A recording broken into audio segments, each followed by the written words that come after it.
നമസ്കാരം പ്രിയമുള്ളവരെ.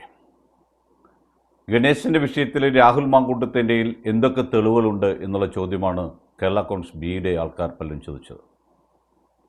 രാഹുൽ മാങ്കൂട്ടം പറഞ്ഞു, താൻ ഉൾപ്പെടെ കേരളത്തിലെ എല്ലാവരും ആരാധിക്കുന്ന ഒരു വ്യക്തിയെ ഇദ്ദേഹം മാനസികമായി ശാരീരികമായി പീഡിപ്പിച്ചിട്ടുണ്ട്. അത് ആരാണെന്ന് അദ്ദേഹം പറഞ്ഞില്ലെങ്കിൽ തെളിവ് പുറത്തുവിടും എന്ന് പറഞ്ഞു. അതിലൊരു അങ്കലാപ്പ് ഗണേശനും സംഘാംഗങ്ങൾക്കുണ്ട് എന്നുള്ളതാണ് സത്യം. പക്ഷേ 5000-ഓളം പ്രണയം തനിക്കുണ്ടെന്ന് പറഞ്ഞ മന്ത്രി 5000-ഓളം പ്രണയമാണോ 5000-ഓളം പേരുമായുള്ള ലൈംഗിക വീഴ്ചയാണോ തനിക്കുണ്ടായിരുന്നത് എന്ന് ചിലർ ചോദിക്കുന്നുണ്ട്. എന്തായാലും മന്ത്രിയുടെ NSSൻ്റെ ഡയറക്ടർ ബോർഡ് സ്ഥാനം പെരുന്നപ്പോപ്പ് ചേർത്ത് പിടിച്ചിരിക്കുന്നവർ മാത്രമാണ് ഇപ്പോൾ നിലനിൽക്കുന്നതെന്നാണ് മനസ്സിലാക്കുന്നത്. പത്മ കഫയുമായി ബന്ധപ്പെട്ട വിഷയത്തിൽ അഴിമതി നടന്നിട്ടുണ്ടെന്നുള്ള പ്രശ്നത്തിൻ്റെ ചൂണ്ടിക്കാണിച്ച ആളിന് അന്ന് രാത്രി തന്നെ അടി കൊടുത്ത മന്ത്രി അടി കൊടുപ്പിച്ചു, ഗുണ്ടകളെ വിട്ടടിപ്പിച്ചു എന്നൊരു പരാതി കൂടി നിലനിൽക്കുകയാണ്. ഈ മന്ത്രിയുടെ പ്രവർത്തനവും രാഹുൽ മാങ്കൂട്ടത്തിൻ്റെ വിഷയവും പിണറായി വിജയൻ കൈകാര്യം ചെയ്ത രീതിയാണ് ഏറ്റവും വലിയ രസകരമായ സംഭവം എന്നുള്ളതാണ് മനസ്സിലാവുന്നത്. അതിനിടയ്ക്ക് മറ്റൊരു കാര്യം പറഞ്ഞുകൊണ്ട് പോകാം. രാഹുൽ മാങ്കൂട്ടത്തിൻ്റെ രണ്ടാമത്തെ പരാതിക്കാരി രാഹുൽ മാങ്കൂട്ടം വാട്സപ്പിലൂടെ വിളിച്ച് ഭീഷണിപ്പെടുത്തി, വാട്സപ്പിലൂടെ വിളിച്ചു, താൻ ഫോൺ എടുത്തില്ല. പക്ഷേ രാഹുൽ മാങ്കൂട്ടത്തിൻ്റെ നമ്പർ കണ്ടപ്പോൾ തന്നെ തനിക്ക് അങ്കലാപ്പുണ്ടായി, മാനസികവിഷമുണ്ടായി, മനോവധയുണ്ടായി, സഹിക്കാൻ വയ്യാത്ത ഹെഡേക്കായിപ്പോയി എന്ന് പറഞ്ഞ് SITക്ക് പരാതി കൊടുത്തതിൻ്റെ പുറത്ത് തിരുവനന്തപുരം ജില്ലാ കോടതിയിലെ ജാമ്യത്തിന് പുറത്ത് ആ ജാമ്യം റദ്ദാക്കണമെന്ന് ആവശ്യപ്പെടുന്നതോട് കൺസേൺഡ് മജിസ്ട്രേറ്റ് കോടതിയിൽ ഒരു പരാതി നൽകിയിരുന്നു. ആ പരാതിക്ക് മറുപടിയായി രാഹുൽ മാങ്കൂട്ടത്തിൻ്റെ അഡ്വക്കേറ്റ് കൊടുത്തത് രാഹുൽ മാങ്കൂട്ടത്തിൻ്റെ കയ്യിൽ നിന്ന്, ഫോണിൽ നിന്ന് അങ്ങനെ ഒരു കോള് പോയിട്ടുണ്ട് എന്ന് സമ്മതിച്ചു. പക്ഷേ കോള് പോകുന്നതിന് മുന്നോടിയായിട്ട് സംഭവിച്ചത് ഈ പരാതിക്കാരി രാഹുലിൻ്റെ സ്റ്റാറ്റസ് കണ്ടിട്ട് ഇമോജി അയച്ചു. അപ്പോൾ അതെന്താണെന്ന് നോക്കാൻ വേണ്ടി ആ ഇതിലേക്ക് മാറിയ സമയത്ത് അറിയാതെ കൈതട്ടി കോള് പോയതാണെന്നും ആ സ്ത്രീയുടെ നമ്പർ ഞാൻ ബ്ലോക്ക് ചെയ്തിട്ടുണ്ടെന്നും സ്ക്രീൻഷോട്ട് സഹിതം അതിൻ്റെ റിപ്പോർട്ട് സഹിതം കോടതിയിൽ ഹാജരാക്കിയിട്ടുണ്ട്. അത് 13/3 അതിൻ്റെ സവിസ്തരമായ വാദം വെള്ളിയാഴ്ച നടക്കും എന്നാണ് അറിയപ്പെടുന്നത്.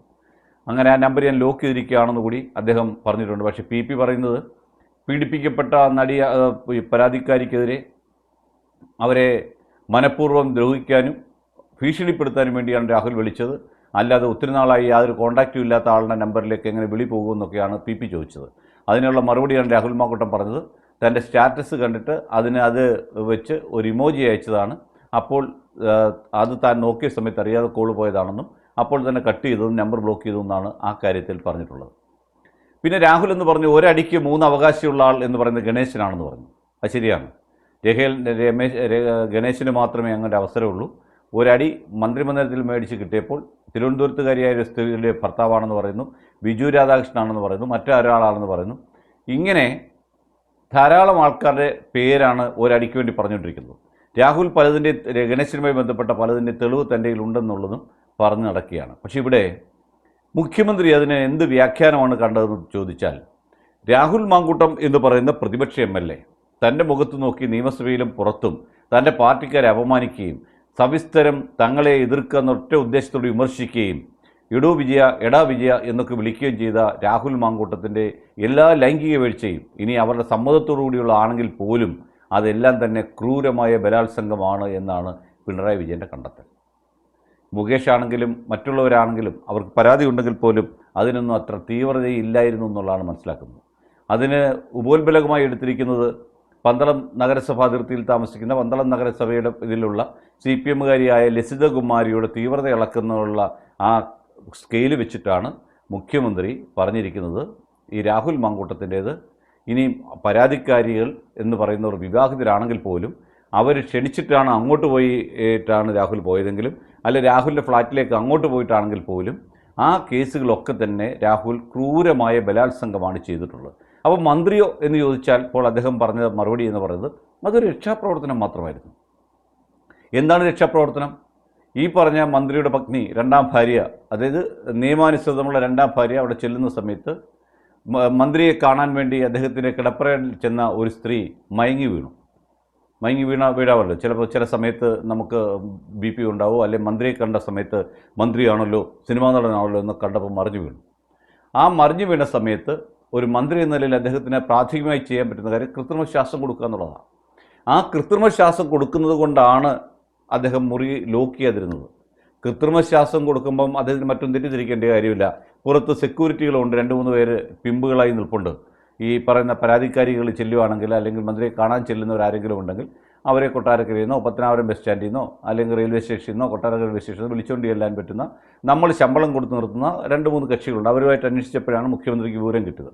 അപ്പോൾ അങ്ങനെ ആ വിവരത്തിൻ്റെ അടിസ്ഥാനത്തിൽ മന്ത്രി ഈ മറിഞ്ഞു വീണ സ്ത്രീയെ ഉടൻ തന്നെ കട്ടിലേക്ക് ഉയർത്തി കിടത്തിയതിന് ശേഷം അവർക്ക് കൃത്രിമ ശ്വാസം കൊടുത്തുകൊണ്ടിരുന്ന സമയത്താണ് അദ്ദേഹത്തിന് 2ാം ഭാര്യ ചെന്നതും അവർ തെറ്റിദ്ധരിക്കുകയാണ് ഉണ്ടായെന്നാണ് നമ്മുടെ മുഖ്യമന്ത്രി കണ്ടെത്തിയത്. അവരൊറ്റ കാരണം ആണ് ഇത്, രക്ഷാപ്രവർത്തനമാണ്, അതിനപ്പുറത്ത് മറ്റൊന്നും സംഭവിച്ചില്ല എന്നാണ് നമ്മുടെ മുഖ്യമന്ത്രി പറഞ്ഞത്. അതുകൊണ്ടാണ് അയാളെ മന്ത്രിസഭയിൽ തുടരാനും അയാളുടേത് ഗാർഹിക പീഡനത്തിൻ്റെ പരിധിയിൽ വരാത്തതും പോലീസിനെ തിരിച്ചു വിളിച്ചതും പിങ്ക് പോലീസ് കേസെടുക്കാതെ പോയതും അയാളുടെ ഭാര്യയെ മറ്റു മുറിയിലിട്ട് അടച്ചതും ഒക്കെ ഇതുമായി ബന്ധപ്പെട്ട കാര്യങ്ങളാണ്. അവിടെ ഒരു രക്ഷാപ്രവർത്തനം, ഈ സ്ത്രീ കൊണ്ടുപോകുന്ന സമയത്ത് ഇവരെ ആശുപത്രിയിലേക്കാണ് കാറിൽ എടുത്തുകൊണ്ട് പോകുന്നത്. ആ സമയത്ത് മുഖ്യമന്ത്രി നേരിട്ട് കാണുകയാണ്. കൊണ്ടുപോകുന്ന സമയത്ത് എന്ത് സംഭവിച്ചെന്ന് വെച്ചാൽ അദ്ദേഹത്തിൻ്റെ ഭാര്യ ഇത് കണ്ടു കഴിഞ്ഞാൽ ചിലർ പക്ഷേ ഒരു സ്ത്രീ എടുത്തുകൊണ്ട് പോകുമ്പോൾ, ഒരാളിനെ അസുഖം വന്ന് എടുത്തുകൊണ്ട് പോകുമ്പോൾ ചിലർക്ക് അത് കണ്ടു നിൽക്കാനുള്ള ശേഷി ഉണ്ടാകത്തില്ല, മെൻ്റലി അവർ പ്രിപ്പയർഡ് ആയിരിക്കത്തില്ല. ആ ഒരൊറ്റ കാരണം കൊണ്ട് അവരെ മുറിയിലിട്ട് പൂട്ടുകയാണ് ചെയ്തത്, അല്ലാതെ മറ്റൊന്നും സംഭവിച്ചില്ല. ഇനി അതല്ല, മന്ത്രിക്ക് എന്തെങ്കിലും സംഭവിച്ചു എന്നൊരു വിഷമം അവർക്കുള്ളത് കൊണ്ടാണ് അവരോട് പറഞ്ഞാൽ മൊബൈൽ തന്നേക്ക്, കാരണം മൊബൈലിൽ അതിൻ്റെ ഫോട്ടോ എടുത്തിട്ടുണ്ടെങ്കിൽ അത് മോശമല്ലേ എന്ന് പറഞ്ഞെടുത്തതെന്നാണ് മുഖ്യമന്ത്രി പറഞ്ഞിരിക്കുന്നത്. ഇതേ രക്ഷാപ്രവർത്തനമാണ് നവകേരള യാത്രയുടെ ഭാഗമായിട്ട് നടന്നപ്പോൾ മുഖ്യമന്ത്രിയുടെ ഗൺമാനായിട്ടുള്ള ആളും അനിലും അദ്ദേഹത്തിൻ്റെ പാർട്ടി കക്ഷികളായ DYFIക്കാരും അന്ന് അദ്ദേഹത്തെ എതിർത്ത കരിങ്കൊടി കാണിച്ച ആൾക്കാരുടെ നേരെ വീശിയതെന്നും അന്ന് അദ്ദേഹം പറഞ്ഞിരുന്നു. ഇങ്ങനെ ഒരു രക്ഷാപ്രവർത്തനം മാത്രമേ അവിടെ നടന്നിട്ടുള്ളൂ. പക്ഷേ രാഹുൽ അങ്ങനെയല്ല. രാഹുൽ ഭയങ്കര ക്രൂരമായ ബലാത്സംഗത്തിന് ഉടമയാണ്. അത് മാത്രമല്ല, ഒരു പ്രാവശ്യമല്ല, ഒരു ദിവസം പല പ്രാവശ്യം അവരെ ക്രൂരമായ ബലാത്സംഗം ചെയ്ത വ്യക്തിയാണ്. അതുകൊണ്ട് രാഹുലിനെ എതിരെയുള്ള PITയുടെ അന്വേഷണം നടക്കും, പിണറായി ഇൻവെസ്റ്റിഗേഷൻ ടീമിൻ്റെ അന്വേഷണം നടക്കും. പക്ഷേ മന്ത്രിക്കെതിരെയുള്ളത് രക്ഷാപ്രവർത്തനമായതുകൊണ്ട് അതിനൊരു നടപടിയെടുക്കേണ്ടെന്ന് പോലീസ് നിർദ്ദേശം കൊടുത്ത് ഞാൻ തന്നെയാണ്. ഇതാണ് മുഖ്യമന്ത്രി ഈ വിഷയത്തിൽ പറഞ്ഞിട്ടുള്ളത്. ഇതൊക്കെയാണ് കഴിഞ്ഞ ദിവസം സംഭവിച്ചത്. കഴിഞ്ഞ ദിവസങ്ങളിലെ പ്രധാനപ്പെട്ട വിഷയങ്ങൾ ഇതൊക്കെ തന്നെയായിരുന്നു എന്നാണ് നിങ്ങൾക്കും എനിക്കും അറിയാവുന്നത്. രക്ഷാപ്രവർത്തനം ഒരിക്കലും തെറ്റല്ല, ആരെയും നമുക്ക് രക്ഷിക്കാം. ആ രക്ഷാപ്രവർത്തനത്തിൻ്റെ ഭാഗമായി മാത്രം നടന്ന ഇത്തരം കാര്യങ്ങളെ നിങ്ങളൊരിക്കലും വളച്ചൊടിച്ച് മന്ത്രിസഭയ്ക്കെതിരാക്കല്ലേ. ഇലക്ഷൻ വരികയാണ്. മാത്രമല്ല, പ്രിയപ്പെട്ട മകളെ, അനിയത്തി, നീ ഒരു കാരണവശാലും ആ ഫോട്ടോ തൽക്കാലം പുറത്തേക്ക് വിടരുത്. കാരണം അത് രക്ഷാപ്രവർത്തനത്തിൻ്റെ ഭാഗമായി നടന്ന ഒരു ക്രിയാത്മകമായ പ്രവർത്തനം മാത്രമായിരുന്നുവെന്ന് പറയുവാൻ മുഖ്യമന്ത്രി നാട്ടിലെ എല്ലാ പത്രക്കാരോട് ആവശ്യപ്പെട്ടിരിക്കുകയാണ്. നന്ദി, നമസ്കാരം.